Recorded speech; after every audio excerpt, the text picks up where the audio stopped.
Alright, welcome back, ladies and gentlemen. We're looking at 2.1, quadratic functions and models. Our objectives will be graphing and solving problems relating to quadratic equations. Alright, well now this one's going to look like old news to us, at least mostly, hopefully. Alright, we're going to be looking to graph and identify the vertex axis symmetry and all that other fun stuff right there, x-intercepts, etc. We haven't been talking about axis symmetry yet in class, but hopefully from Algebra 2 and Algebra 1 you're like, oh yeah, I know what that is. But anyway. Alright, so if our function is this, of course, this is in what I call the vertex form, what our book is going to call the general form, but moving right along. Okay, our vertex, again, this guy's just staring us in the face now, so this vertex is going to be at 6, 3. Okay, so of course, 1, 2, 3, 4, 5, 6, 1, 2, 3. Got a nice vertex right there. And then again, we can go ahead and finish the graph. Alright, so doing our 1, 3, 5 stuff. Okay, I don't have room for the 5, so I'll just put the 1 and the 3 part in there, and again, I can very, very quickly now draw a pretty accurate parabola through those points. Okay, the axis of symmetry, let's change colors for that. Okay, again, the axis of symmetry is going to be basically just a vertical line that cuts the thing in half right through the vertex. Again, it's called an axis of symmetry because parabolas, as we know, are symmetrical, meaning the same on both sides. Alright, so we get something that looks vaguely like that. I prefer to see the axis of symmetry drawn as a dotted because it's not an actual solution point to the parabola. That's how that's getting indicated. And the other thing is, of course, the axis of symmetry is a vertical line. Every vertical line takes the form of x equals some number. And then, well, not too big of a shock, hopefully, that the x from the vertex is the same x as the axis of symmetry, because it goes through that same exact value. So there's the first two bits. And then the x-intercepts, well, for this one, the x-intercepts, just looking at the graph, it's a big fat none. Alright, we could of course try to do that algebraically, and if we would set this equal to 0 and try solving it, eventually we would get some kind of I sort of situation going on, which again lets you know that there are no x-intercepts. Alright, now let's take a look at an equation that's not quite so warm and fuzzy when you get started on it, because the vertex isn't quite staring you in the face. Okay, well, this is again why we have our good old friend x equals minus b over 2a, so in this case it's minus negative 1 over 2 times 2, and at this point, hopefully, well, hopefully you're not too terribly shocked and horrified by the fact that we got a fraction right there. Okay, although what does happen here is that I've got 1/4 comma something as my vertex and my axis as x equals 1/4. So I mean, if I wanted to right now, I could actually draw in my x equals 1/4 axis. So go over just a shade to the right. Oops, I can get a little crooked there, but I draw myself this very nice little vertical line. Alright, from there I've got this value, so I need my y, so of course I plug that in. Alright, so I've got 2 times 1/4 squared, minus 1/4, technically in parentheses, but no big deal, minus 1. If I crunch all the numbers in here, I wouldn't make you do that without a calculator, although theoretically you should be able to do that. We get negative 9/8. So my vertex is negative 1/4 comma negative 9/8. That's a 9, believe it or not. Alright, and my axis stays right where it is, but now what I can do is I can plot my 1/4 negative 9/8, and that would be about right there. So a little bit to the right and then a little bit past negative 1 going down. Alright, you might be thinking, well, that 1, 3, 5 stuff goes right out the window, but you would be mistaken. So our 1, 3, 5 would get multiplied by that 2 that's out in front of our lead coefficient there. Alright, so we got that, and so again, all that means is I'm going to go over 1 up 2, over 1 up 6, and then space permitting up 10. Okay, but hey, I'm on 1/4 here, so if I go over 1, I'm like at 1 1/4, and then I'd go up 2, and I'm just a little bit below the 1, so I go up 1, and I'm just a little bit below the 0, and then I go up 1 again, and I'm a little bit below the 2. So basically my second point would land about right there. And then I could go over 1 full unit again, so I'm still splitting the difference here. And then if I go up 6 more, 1, 2, 3, 4, 5, 6, and I'm just below the 6 more lines up kind of thing. Okay, and of course I can duplicate that on the other side, so I'm at 1/4 here, so if I go left 1, I'm at like negative 3/4, and then I go up 2, so again I'm just below that grid line, and I go over 1 again, and so I'm 1/4 from getting to this other grid line here, and then I can still go up and again just be just barely shy of that grid line right there.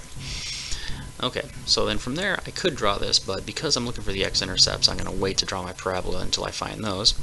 And basically all that is, of course, is you set your original expression to the right of the f of x equal to 0 and solve that. Conveniently, this one does factor. You get a 2x and a 1, 2x and a 1. And again, to make sure the signs work out right, I need a negative over here on this one and a positive there. So I get a positive 1, negative 2, and it gives me the negative 1 in the middle that I'm looking for. Okay, so now my x-intercepts end up being negative 1/2 and positive 1. Alright, so if I go ahead and plot those now, the negative 1/2 ends up splitting the exact difference between those two grid lines, and then the 1 lands me right there.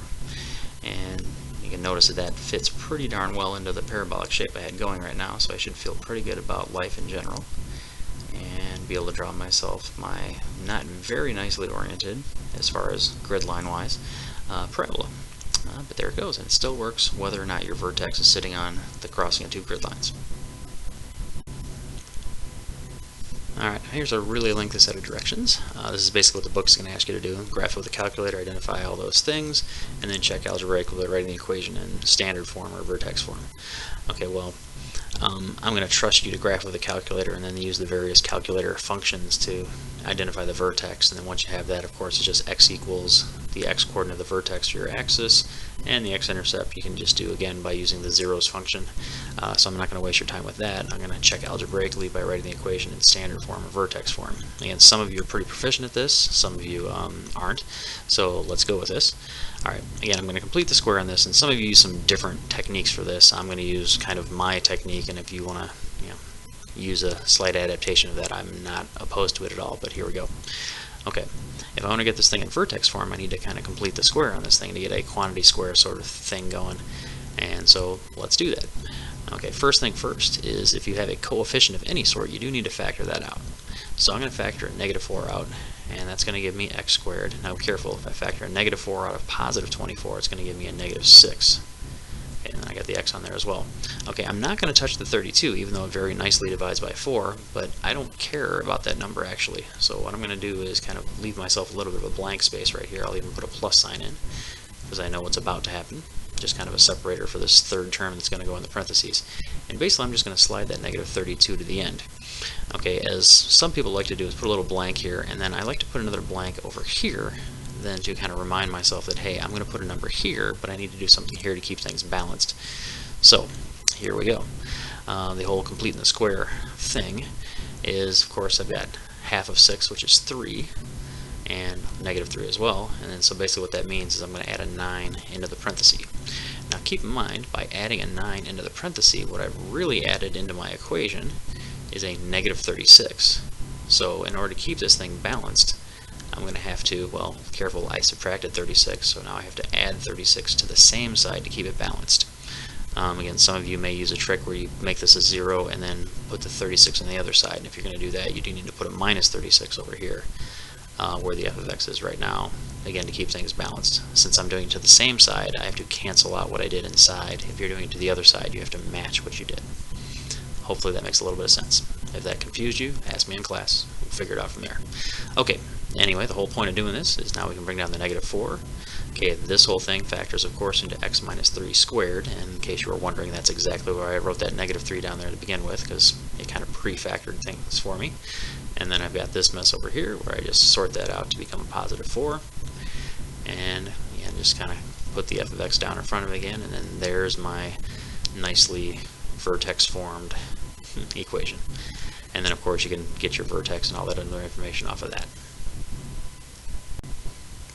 Okay, now here's something we didn't do at all earlier, so this will be a little bit of a challenge maybe.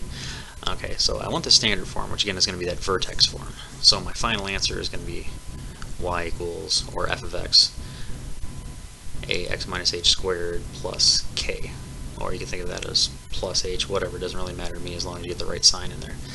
Alright, so basically that's the format of my answer though. Okay, so what I can do though is if I got my vertex at 2, negative 3, that's basically my h and my k. And then if it passes through this point, well, heck, 4, 9, that's an x and a y. So I've got 4 variables here that I can plug into this thing that's got 5 variables in it. And basically then I can solve for my a. And then plug my vertex back in, and then leave the y and the x as a y and an x. Okay, if that didn't make a whole lot of sense, let me just do it and maybe it'll make more sense that way. Alright, so basically again I plug in the 4 variables into that general form that I have, or standard form technically, by the way the book calls it. So I get 9 equals, again the a is what I don't know, and then the x value I have is 4, okay, minus the h value, and that's going to be the 2.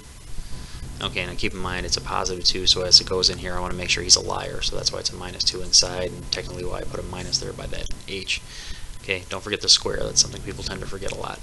And then I got the plus k, and again, since k is a negative 3, I can actually put a minus 3 right there instead. And then there's just a regular equation we can kind of sort out. It's a little sloppier than probably what you're used to seeing, but I've got this a here. 4 minus 2 is of course 2, and then 2 squared gives me a 4. And admittedly that's a little nastier than what you're probably used to seeing, so let me rewrite that. 9 equals 4a minus 3. Once you get there, add 3 to both sides, divide through by 4, we get a equals 3. Okay, so this is kind of like that direct and inverse stuff where you kind of found our k value, but instead of using a k we found an a here.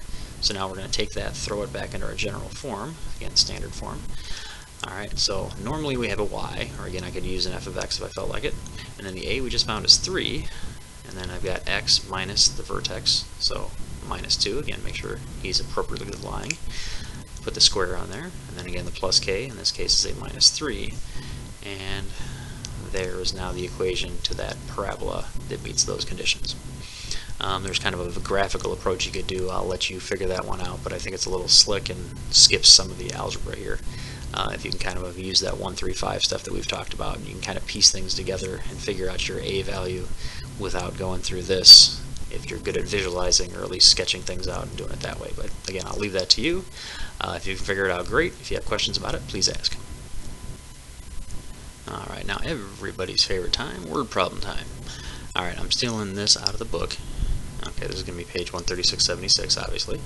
Alright, the basic premise of this is we've got a exercise track that's got a rectangular area in the middle and semicircles on either side to be kind of the curve that people can run along. The x right here represents the horizontal measurement of the rectangle, and the y is the vertical measurement here. And what they want us to do here is determine the radius and the distance around the inside edge of the semicircular parts of the track. Well, hopefully the radius here isn't going to be too much of a trick, because if y is this edge of the rectangle, it's also the diameter of these semicircles. And so basically the radius is the diameter divided by 2, so in this case that's y over 2. Okay, yay! Alright, but then the distance around the inside edge of the semicircular parts of the track is a little trickier, but hopefully not too bad. Because if you think about the total distance, well, if this is a semicircle and then this is a semicircle and put them together I get one whole circle. And if I'm talking the distance around a circle, I'm talking about circumference. So I got my circumference is 2 pi r, of course. And so then basically to get that entire distance, circumference, all I do is plug in what I know, and what I know is the radius that we just figured out, so it's 2 pi times y over 2, and very neatly the two 2's cancel each other out. So our circumference, our distance around the semicircles, is simply pi times y. Alright, now that we've figured out the distance around the curves is pi y. Okay, part B is going to ask us to write an equation in terms of x and y for the distance around one lap, and then solve for y. Okay, now one thing I didn't mention in the first half of the problem, even though it's in the book, just in case you had that handy, is that the perimeter around the whole track is going to be 200. Okay, so I'm going to have to use that here in just a second, but there we go. So our distance around the track, which I guess we could call P for the sake of argument here, is going to be 200. Okay, and then we basically need to add our semicircles together and then add the straightaways on there. So again, the semicircles total are pi times y, and then I've got an x on top and an x on the bottom, so I'm basically going to add 2x onto that. Okay, so there's our equation, but we do want to solve it for y. So I'm going to subtract 2x from both sides here. 200 minus 2x equals pi y, and then dividing through by pi gives me my finished equation, at least for this much of the problem. So 200 minus 2x all over pi. And so there's part B. Okay, now I've got C1 here because part C actually asks for two different things. So first thing first, it says write the area of the rectangular region as a function of x. Okay, well, the rectangular region, well, that's pretty easy. If I'm dealing with a rectangle, that's area equals length times width. Okay, or in this case, area is simply x times y. Okay, and well, x is simply x, and we want it as a function of x anyway, so if we really want to start getting fancy here, instead of just saying a, we could say a of x, although admittedly I think that x is optional. It just kind of depends on the opinion of the person doing the problem. But here we go. So the x, I want a function of x, so I like the x in there, but then y, well, I don't want a y anymore, I want something with an x in it, and that's what we basically figured out in part B. So I'm just slap the 200 minus 2x over pi in place of the y. And there you go. And then one thing you could do to kind of clean this thing up is distribute the x. Again, make sure you think of that as x over 1, so you can distribute through the numerator here. And I got 200x minus 2x squared, and that's now all over pi. So now there's function notation version of the area. Again, like I said, if you left the x off, it wouldn't really hurt my feelings at all. So there's part C, part 1. Alright, so let's continue on with part C, part 2. Alright, we got our area function, and then it's asking us now what dimensions yield the maximum area. Okay, it doesn't ask us for the maximum area, just asks us what dimensions will get us there. Alright, so what I've done here is I've graphed it, and do keep in mind I'm graphing this function here, the answer that we got for the first part of C. Okay, so as we do that, notice that the y is kind of the a, so the y-axis is an a, and I only mention that because in this problem we're using a y for something else as well. So please don't confuse the two. This a is the area axis, and this y is actually not represented by the graph because the other variable we have involved here is the x. So this is the x-axis, that's the a-axis, and y is kind of a non-entity as far as that, but it's something we can figure out, and we will do in just a second. But anyway, I could use some algebraic means, but, well, I would prefer to graph this thing. So I'm going to go ahead and graph this thing and basically define the vertex here. Okay, the x value for the vertex is 50. Okay, and again, the y coordinate is somewhere around 1500, but I wasn't asked for the area, but that's what the area would be. I'm just asked for the dimensions. So the x is 50, so my rectangle is 50 by something. And well, to get the something, all I have to do is refer back to my expression for y, because I want the dimension of the rectangle, and there it is, it's y. So basically from there, I just plug in y equals 200 minus 2 times 50 over pi. And admittedly, because I have a pi in there, and I'm dealing with a real-world scenario, I think this is a good scenario to round things. So my numerator actually works out to be 100. And putting that over pi, and then punching that thing in my calculator, got something pretty darn close to 31.8. So basically, the dimensions of my rectangle are 50 by 31.8. If my rectangle area of my track is those dimensions, and that'll give me the largest area for that rectangle. Alright, moving on to another word problem of another type. Alright, we're given in problem number 78 on 136, the height and feet of a punted football from this equation, and x is the horizontal feet from the punter. Alright, so somebody kicked it, and that's the path it takes. Alright, so now it's asking us how high is the ball when it's punted. Okay, now people tend to freak out on this one. Really, this is actually a super simple one. Okay, when the ball is punted initially, how far is horizontally the ball from the punter? Well, basically what that means is it hasn't gone anywhere from the punter yet, so it's x equals 0. So plugging the 0 back into that original equation, well, it kills off these first two terms, and all you're left with is the 1.5. So how high is the ball when it's punted? 1.5 feet. Alright, simple as that. Okay, so part B now asks us for the maximum height of the punt.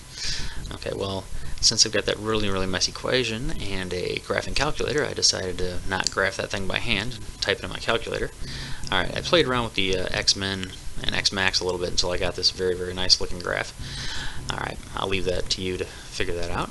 But anyway, once I got a nice picture of this, okay, if I'm looking for the max height, I'm talking about the vertex, that's going to be a maximum, and of course the y, like it says in the original problem, that's my height. So I'm interested in the y coordinate of the vertex, basically.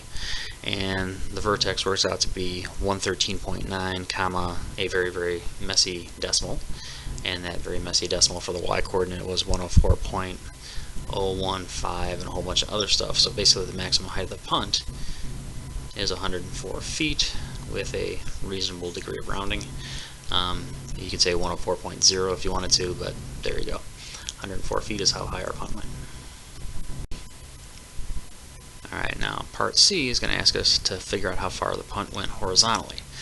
Alright, so, well, if again I'm looking at my graph, punt goes up in the air and comes down right about here. So the horizontal distance is basically the distance it takes for the height to go all the way from max back down to 0.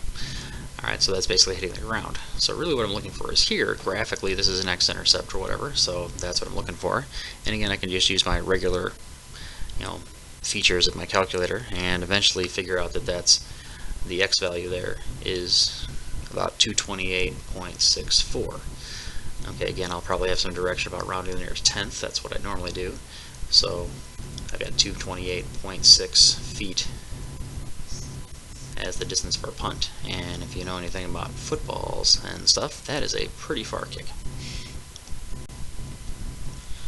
Alright, so here's our assignment. Okay, obviously, I got this little enough thing over here. So out of this first chunk, there's some of this stuff in here is stuff that we've kind of done already. So quite honestly, if you skip a couple around, I probably won't be too upset with you. Obviously, some of you probably need a little more than others, but I'll leave that for you to decide. Remember, your quiz grade depends on it. And then these last 4 are word problems, so definitely I want you to do all 4 because we haven't really done any word problem stuff with that. So make sure you do them and make sure you do them well and understand what you're doing as you do them. Alright, thanks a lot. See you guys in class.